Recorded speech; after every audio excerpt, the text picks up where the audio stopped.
This presentation, as I say, is by Gavin Reid. He's the Chief Security Architect and Head of Threat Research at Recorded Future.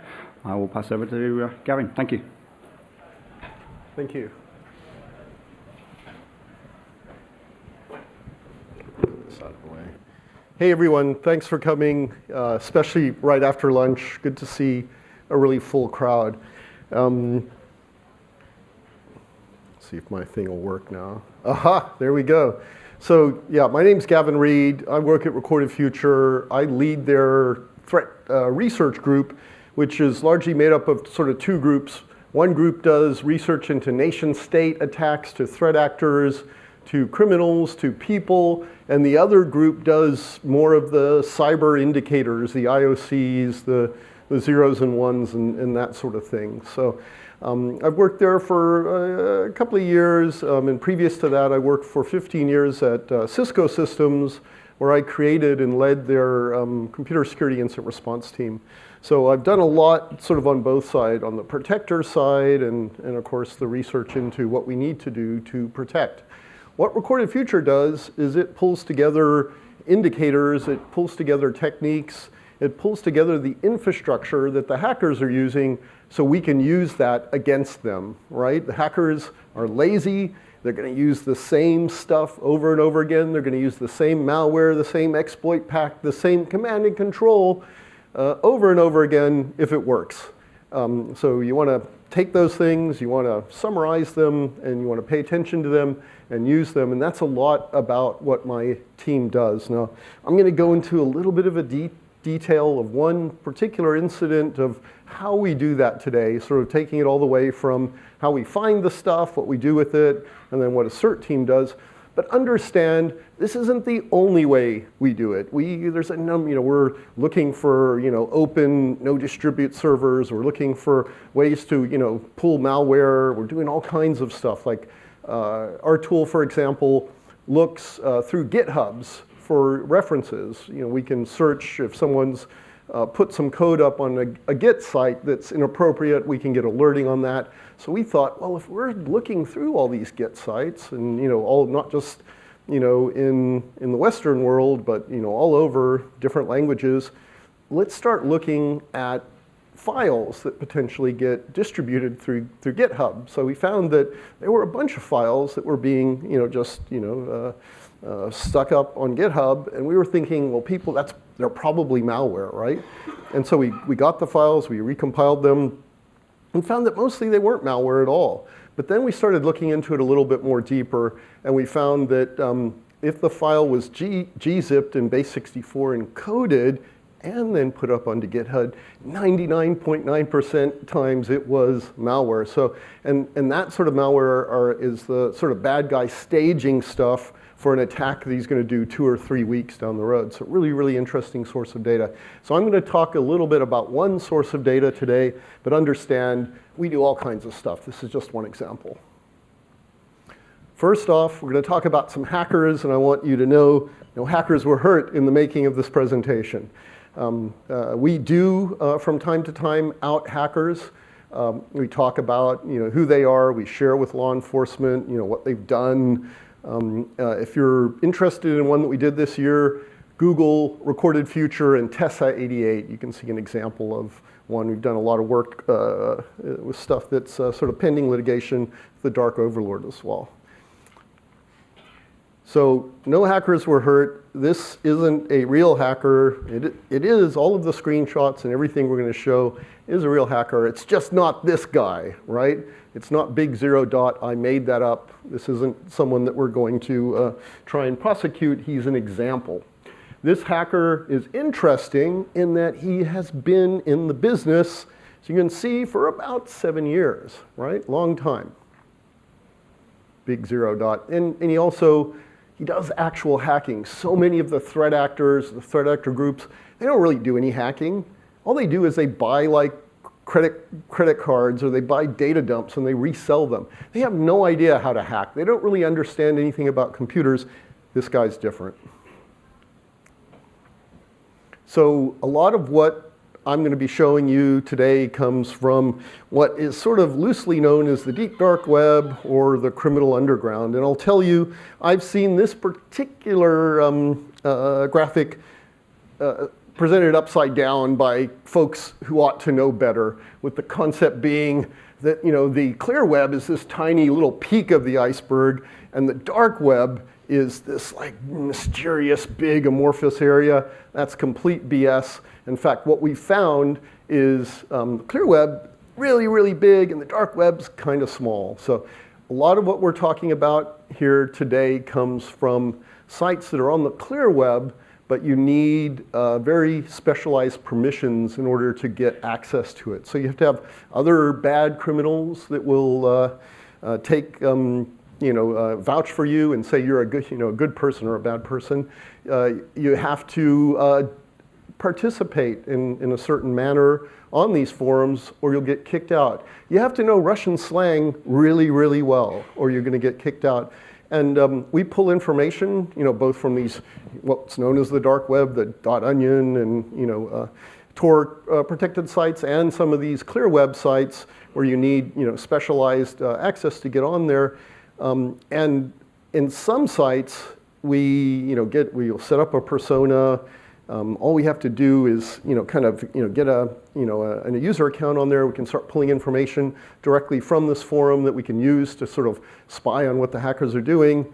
And then there's other ones on the, where the admins are really paying attention, where we have to, get a persona, and then that persona has to do nothing for a while, and then he has to just sort of read messages like an individual human would read it, and then stop. And he's got to be doing it during the sort of normal daytime or user hours of the country that he's meant to be coming from, and he has to originate from the country that this forum is serving. And then, so like on one side, if we can just sort of get bulk access and spider the server, the admin doesn't care, we can bring that into our tool all in a period of days. Some of the higher value sites, it takes us 6 months because we have to do it really slowly. We have to do it and we have to stop, and we have to do nothing for a couple days because we have to sort of look like a normal user. So that's a lot of what my team does. And again, dark web ain't that big. So we look at links. We follow a lot of links, the way that we find things. These are links that we followed just in a 24-hour period inside of our product. And you can see the clear web, there were millions. The dark web, thousands. Ones we care about 9. So again, if people tell you this, deep, dark, huge web, complete nonsense.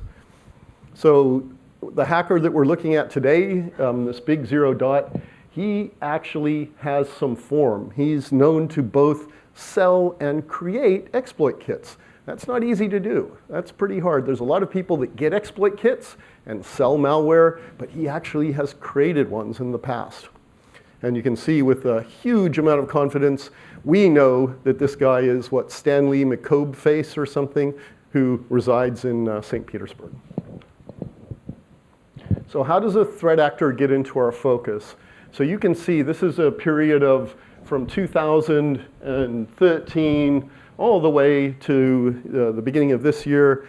Each one of those little dots is references to this particular hacker either being talked about or doing stuff in the criminal underground. So he's got a lot of activity. So that alone would make us think, hey, this guy might be doing stuff that our customers could be interested in. Here's the so what do these little reference things, what do they look like? Here's his first post on a criminal forum, and you can see he's talking about himself, and he's got his ICQ number, right? So that's the first pivot point for us. We've got something to like link him to other things, so good. Here's another one of those posts.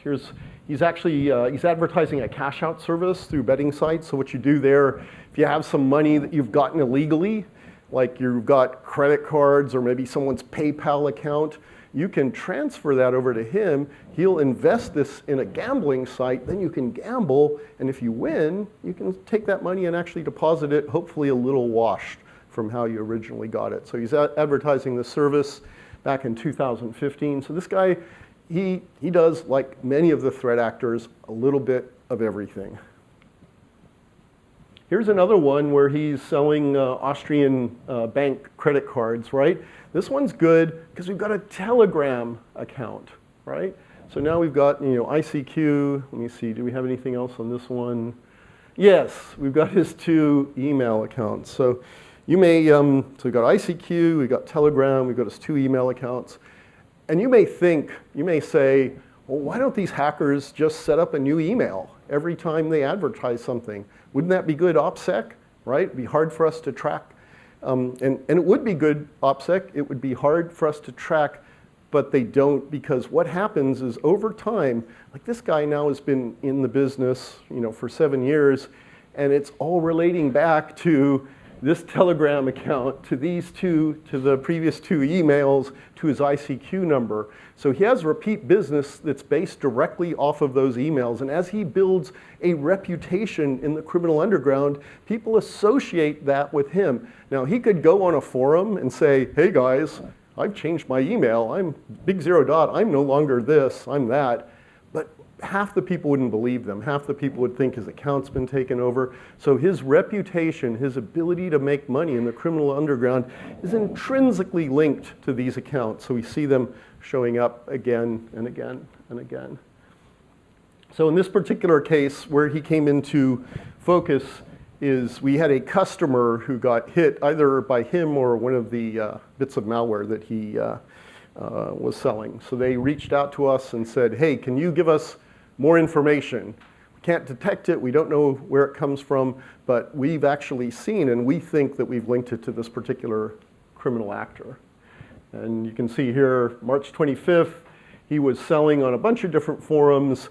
It was basically a 2-part malware thing. The first one was a downloader, which basically, it was an inject that went into a Word doc, a PDF, a zip file, a RAR file.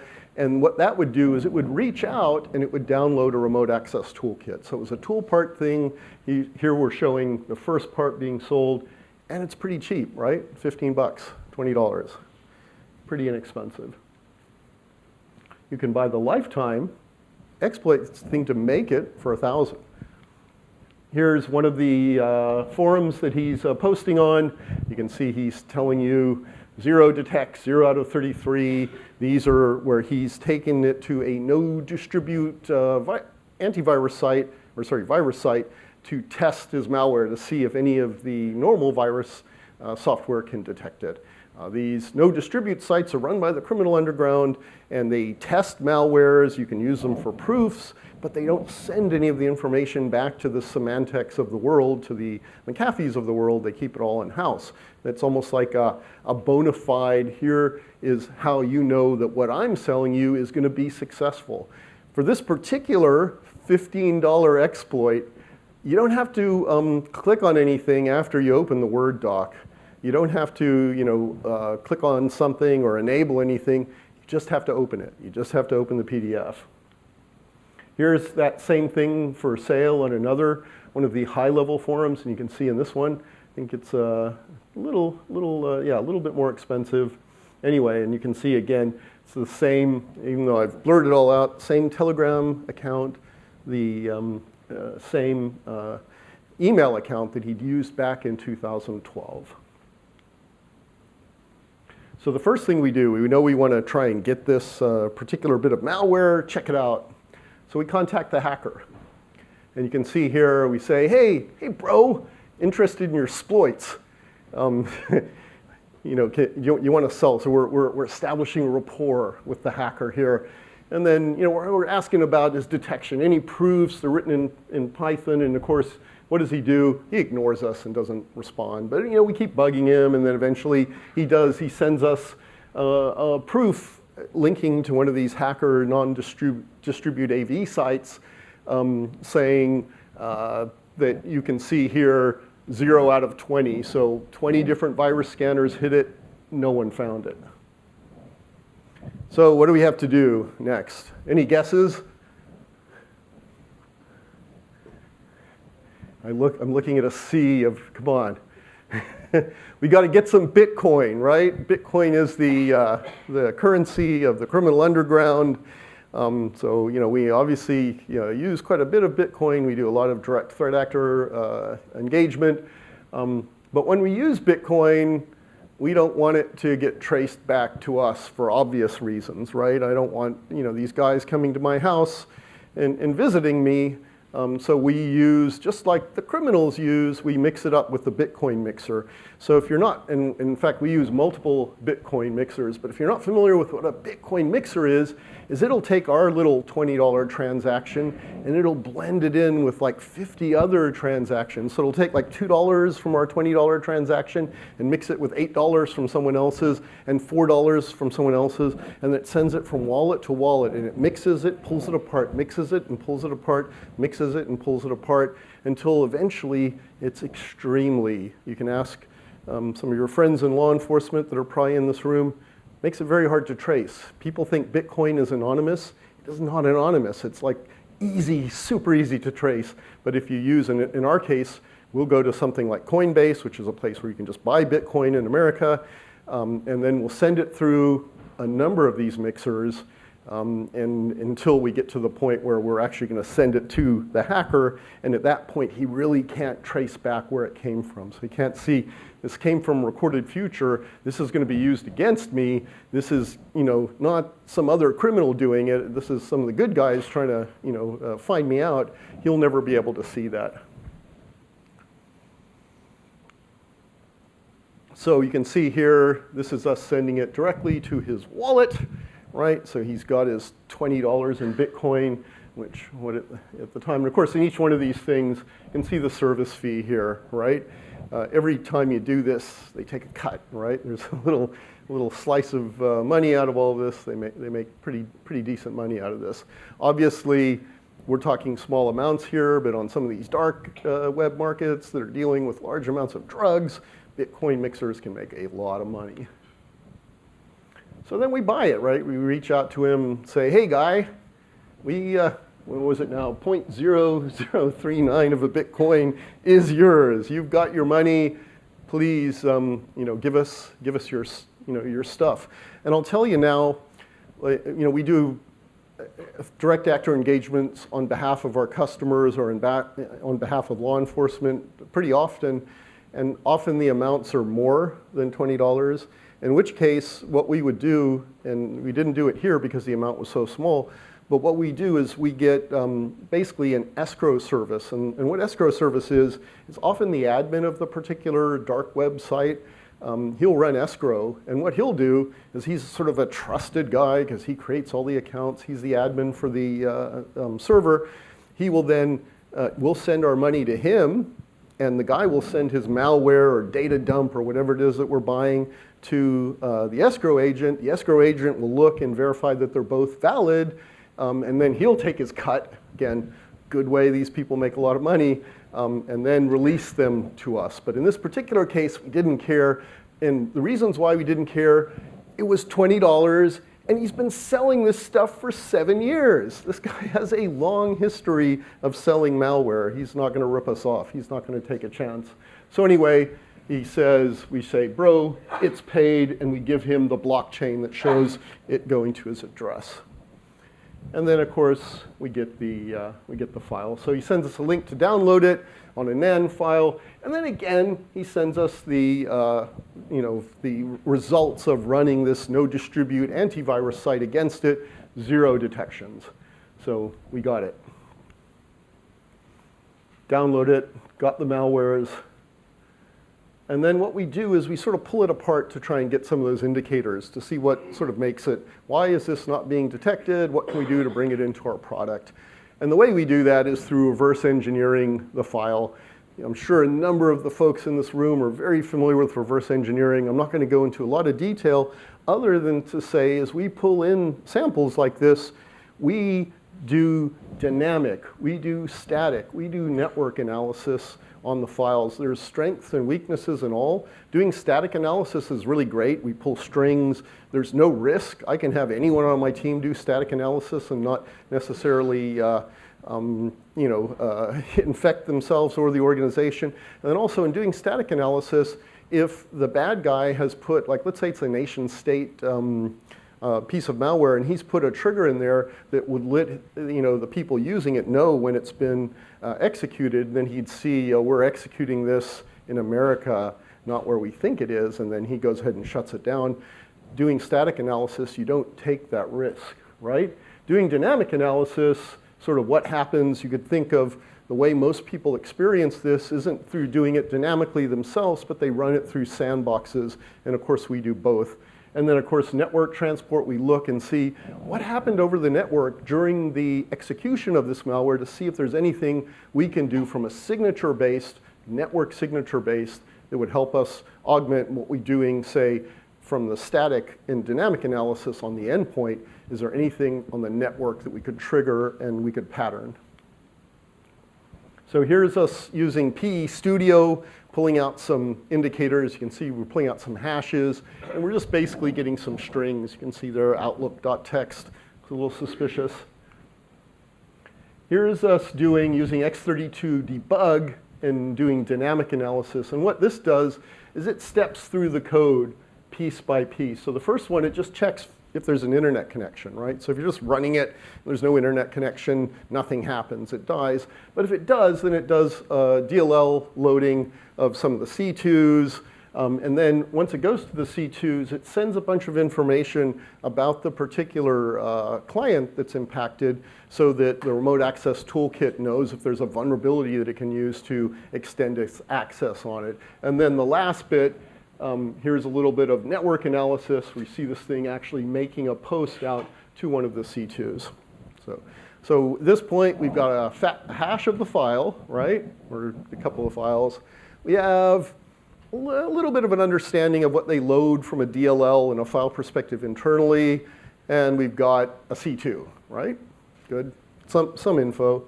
So then, what we do is we pivot on those indicators. And I'm sure you guys are all familiar, with hashing a file. So if you hash a file has a unique hash identifier. Really, really useful if you're doing forensics and you want to just exclude all the normal Windows system files. You can get the hashes.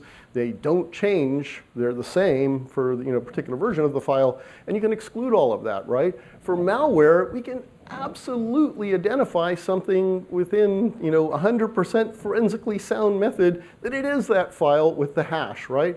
So that's good, but it's kind of limited. So what some smart researchers did using, and here I'm just doing it in VirusTotal, using a thing called imp hashes, they said, well, what about if that file is very similar, wouldn't the hashes be kind of similar too? So they algorithmically worked out a way that you could see hashes where, let's say I just change a couple of bits in the file. Let's say I just change the domain name that the C2 goes to, but 99.9% of the file is the same. Then what imp hash will do is it'll pull out all of the similar hashes. So we do that, we run that into VirusTotal and find a whole bunch of other related command and controls. So what are these? These are command and controls from other $20 customers of this particular vendor. So good stuff. This is what the backend remote access toolkit looks like. You can see here, this is what, if you were the bad guy, you were logging in, this is sort of what you'd see. Here's some of the configuration things that you can do with it. You can tell it to delete its executable after it executes, so there's really no trace of it. And then here's a client, one of us, connecting to it just to try it out. So when we're doing all of this stuff, we're thinking of, how do I create YARA rules that would be able to detect this? How do I do a signature from a network perspective that we can use with tools like Shodan to see where are all these other KPOT, remote access toolkits throughout the world, and how to identify those? All of this stuff we do by kind of setting it up in a lab and checking it out. This is our sandbox, really nice graphic. If any of you guys use the same one, you'll recognize it. But you can see here, it's identified this thing pretty heavily as being a Trojan, which it is. So then what do? We take that data and we normalize it. And you can see here, we do these things called intel cards that have all of the associated information about a particular bit of malware. So if you see this, if you match on any of the indicators, you can have a pretty good idea of what it does. And this threat research from INSEC group, yes, that's my group. So we'll write up stuff about it that we know, and then we'll link anything that we get from our reverse analysis. And then the tool itself will pull up other references that it may see for this particular threat actor, for the indicators, the domains, and then all of the normal IOCs that you would see. And these things, as you can see, we have both IOCs, we have some risk scores associated with them, and these are live updated. So in other words, if we come up or someone posts on Twitter of a number of different IOCs that are related to KPOT, this will be updated without us doing anything at all. So we have this sort of like one-stop shopping area where you have all the information about this obscure malware that some weird guy in, where was it, St. Petersburg is selling. We also tag all of the attack matrix stuff so that if you're looking for specific types of attacks or you want to see if you can protect against specific types, we have that all sort of channelized inside of the tool as well. And then, so got all this information, how does a SOC use it? How do you sort of take that and actually do anything with it? I wish it was easier, but for a lot of people it looks a lot like this. So we have a whole bunch of security devices that we could feed with good threat intelligence. We have a number of different systems to hold the records. We have ways of enhancing and contextualizing the information more. And really what they're trying to, so this is a high-level diagram, and what they're trying to do, and what everyone's trying to do with good, high-fidelity cyber threat intelligence is basically three things. So the first thing is they get in new information potentially about this malware that they're concerned with. They want to go back through their old system of records to see, well, this is new stuff. It wasn't detected. Do we have any people that were impacted by this before we knew about it? So they've got to be able to do that, right? The second thing they have to do is say, is anyone connected right now? Do we have people that are connected to that command and control right now? And if so, then that becomes more a little bit of an emergency, more of a deal with it kind of in a live way. And then lastly, they need to set up alerting so that if something comes that's based off of these indicators in the future, they'll see it, they'll be able to link right back to the intel card and understand explicitly what threat they're facing, where it came from, and what they need to do to fix it.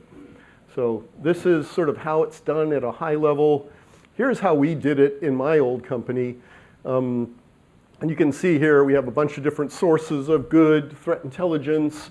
We're using, for stuff like, unlike Recorded Future, which is highly contextualized, we would get just base open source fields that were just IP addresses that really had no context at all. So we would run it through CRITS, which is now an open source program that Lockheed Martin wrote. And what it would allow us to do is bring in a lot of stuff from other sources, passive DNS, running things like YARA rules on it, SSDeep, to try and get as much metadata about a particular indicator or event as possible. And then all of this would end up in their tip.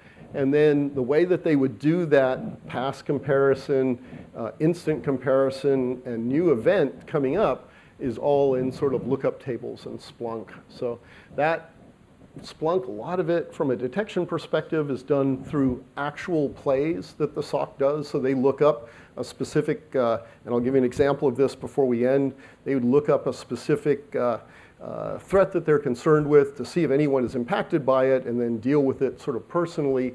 But then stuff that they have a higher level of fidelity with, they would throw directly into their threat mitigation system. You could think of this as your SOAR automation platform, and I know a lot of people have spent tons of money with Phantom and all the rest, but in reality what this is a bunch of Perl scripts.